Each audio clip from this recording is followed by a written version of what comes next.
Baik, assalamualaikum warahmatullahi wabarakatuh. Saya briefing ya untuk job tentang QC gitu ya. Jadi QC ini sebenarnya ini eh, quality control gitu ya. Jadi quality control itu kan naskah itu begitu masuk ke penerbit itu kan biasanya dilakukan proses tahap pertama itu kan editing sama layout ya. Nah itu kan sudah dilakukan sama teman-teman gitu. Nah setelah di layout, ini contoh yang udah di layout ya. Yang layout ini Mas Adnan kayaknya. Nah, jadi setelah di layout itu nanti kan biasanya akan kita tahap berikutnya itu kan akan kita share kepada eh, para penulis. Nah, ini kan penulisnya banyak banget tuh. Ada berapa ini ya? Lebih dari 20 lah yang pasti. Karena macam-macam ya, ada yang 20, ada yang 40, ada yang 50, beda-beda. Tetapi setelah di layout itu nanti kan diberikan kepada penulis. Nah, nanti biasanya setelah penulis itu membaca kembali naskahnya itu biasanya akan ada revisi beberapa. Nah, cuma revisinya biasanya nggak banyak banget sih. Jadi nggak semua penulis itu dia ada apa namanya koreksi gitu. Jadi tidak semuanya itu ada koreksi. Nah, nanti setelah kita share ke penulis, nanti akan ada beberapa koreksi. Kemudian nanti sama tim admin itu biasanya akan di-collecting dan dikumpulkan ke dalam Telegram. Contohnya ini ya. Nah, ini ada banyak nih beberapa yang sesuai judul ya pokoknya, sudah sesuai judul. Nanti yang kira-kira ada koreksi bakalan muncul di sini. Udah di collecting sama admin. Tadi contohnya apa sih tadi? Judulnya ini Pelukan Sang Ibu ya. Kita cek Pelukan Sang Ibu. J2 Pelukan Sang Ibu. Nah, nanti teman-teman kita kasih akses ya untuk kesini yang mau ngambil job. Lah ini nanti sama admin udah dikumpulkan beberapa koreksi yang memang harus dibenarkan gitu ya, gitu. Jadi misalkan ini dia ngasih tuh udah dikasih tanda ya, dicoret. Ada limo bikin ini apa nggak tahu gitu kan. Kemudian karena ini istilah asing dia minta untuk dipakai bahasa Mandar gitu ya. Jadi diminta untuk ditulis miring. Kemudian ada kesalahan profil penulis dibenarkan kembali gitu. Kemudian alamat ada yang naskahnya mungkin keselip belum masuk, atau ada yang tipe, ada yang lebih, ada yang kurang, dia minta dikurangi. Nah biasanya nanti dikumpulkan sama admin di sini, dan itu biasanya nggak banyak banget. Contohnya yang Pelukan Ibu ini cuma sedikit banget, ini nggak ada 10 gitu ya, gitu. Nah nanti tinggal teman-teman ketika QC, sebelum QC itu kan nanti edit hasil preview lah istilahnya. Nah edit hasil preview nanti teman-teman cek di Telegram ini, nanti akan kita kasih aksesnya. Entah teknisnya gimana saya masih bingung ya, nanti dikasih aksesnya ke sini atau langsung di share ke apa namanya isi dari tele ini lewat WA atau bagaimana, nanti teknisnya komunikasi sama PJ QC-nya gitu. Karena saya cuman buat briefingnya aja ya, gitu. Nah nanti setelah kemudian diedit hasil preview ya, udah diedit hasil preview, nanti teman-teman melakukan proses QC.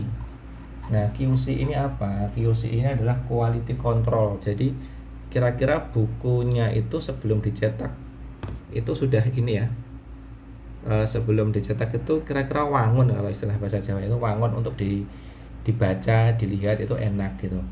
Karena kalau beberapa yang lihat tuh kadang-kadang kan masih ada kekurangan ya, mungkin ada yang kurang nyaman dibaca, atau spasinya ada yang kurang, ada yang belum lengkap juga di halaman kepengarangan, kemudian halamannya terkadang juga ada yang kelewat gitu ya urutannya dan seterusnya. Nah itu biasanya banyak banget kasus-kasus tentang QC itu. Jadi intinya QC itu pokoknya intinya adalah membuat bagaimana bukunya ini nanti tuh ketika dilihat itu enak gitu ya, dicetak itu wangun jadi buku nggak ada kesalahan. Jadi cek akhir istilahnya kalau QC. Begitu, karena nanti SOP-nya buku ini itu kan halaman I1, ini kan I1 ya. I1 ini isinya adalah judul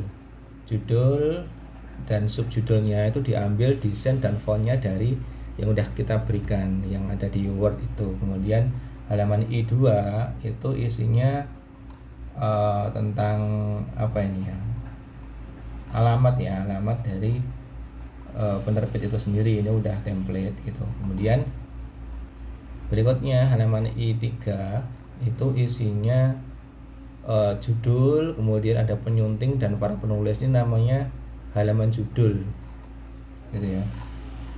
Halaman judul itu isinya sebenarnya judul, kemudian nama penulis sama logo penerbit yang wajib ini gitu. Tapi ini kita masukkan penyuntingnya juga sekalian. Kalau dihapus juga nggak apa-apa, tapi yang wajib dari ISBN itu dari Perpusnas cuman judul, kemudian nama penulis dan logo penerbit, itu wajib ada. Kemudian halaman I4 itu harusnya berisi, ini namanya halaman kepengarangan. Ini tadi halaman judul, ini halaman kepengarangan.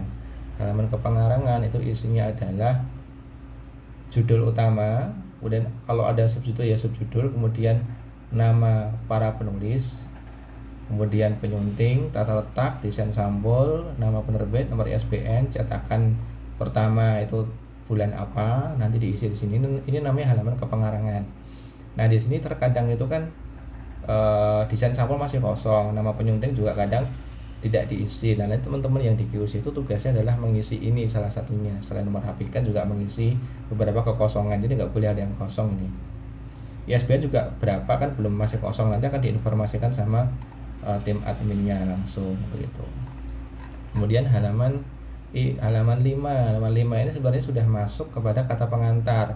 Ini ada pembatasnya, harusnya ini diedit ya ini. Ini kalau saya mungkin ini kita hapus. Kemudian nanti yang dimasukkan cuman ini aja karena ini hanya untuk biar halamannya genap aja ya, karena kayak halaman I1, 2, 3, 4, 5 itu sebisa mungkin halamannya nanti sampai terakhirnya adalah genap. Jangan ganjil. Kalau ganjil nanti kadang-kadang pas dicetak tuh jadi halaman kosong. Karena kalau pas halaman seperti ini harusnya SOP-nya itu adalah genap. Jadi nomornya dipastikan genap. Nah, di sini nanti halaman I itu yang I1, 2, 3 yang masih angka Romawi itu pasti dibikin genap. Nah, ini kan sudah genap ya di sini. Kalau nggak dikasih pembatas seperti ini bebas sih mau pakai dari cover atau dari tempat lain, itu monggo. Tetapi ini fungsinya hanya sekedar pelengkap aja, karena kalau nggak pakai ini halamannya jadinya ganjil. Ini kan nanti ketemu halamannya berapa sih? 12 ya. Kalau tanpa gambar yang tadi kan jadinya 11. Kan ganjil. Nah, makanya biar genap dikasih genap-genap lah. Gitu. Tapi nanti ini disesuaikan ya, jangan cuman kayak gini. Ini kan nggak wangun tuh kalau dicetak. Kalau ini ngeblok full mungkin malah lebih bagus ya, atau diambil jamnya aja atau gambar orangnya ini aja mungkin lebih oke. Tapi karena ini cuma mentok kayak gini jadinya wagu ya. Nggak enak untuk dilihat nantinya. Nah, kemudian tadi ya halaman 4 itu 4 Romawi itu pengarangan, kemudian ini cuma pelengkap. Ini boleh di sini, boleh di akhir juga boleh. Kalau saya biasanya di akhir sih, enggak di akhir halaman tadi ya, di akhir halaman genap sini biasanya. Nah, nanti kita sesuaikan ya, nanti kita praktekkan langsung. Kemudian pokoknya setelah halaman kepengarangan itu adalah kata pengantar. Kata pengantar tinggal disesuaikan, yang penting ini enak aja dilihat gitu. Kemudian berikutnya adalah daftar isi. Ini juga kita sesuaikan. Kemudian setelah daftar isi, nanti di sini kira-kira kalau daftar isinya itu ternyata mentoknya di sini. Di sini kan sisa tuh, jadi halamannya nggak genap. Nah, nanti bisa dikasih gambar yang tadi itu, atau judul dimasukkan boleh. Karena biar buat pelengkap aja. Nah, kemudian baru masuk ke halaman naskah. Halaman naskah ini adalah mulai pakai halaman standar ya, 1, 2, 3, 4 dan seterusnya. Begitu ya untuk tentang QC. Video pertama ini, nanti kita lanjut ke video yang kedua. Terima kasih.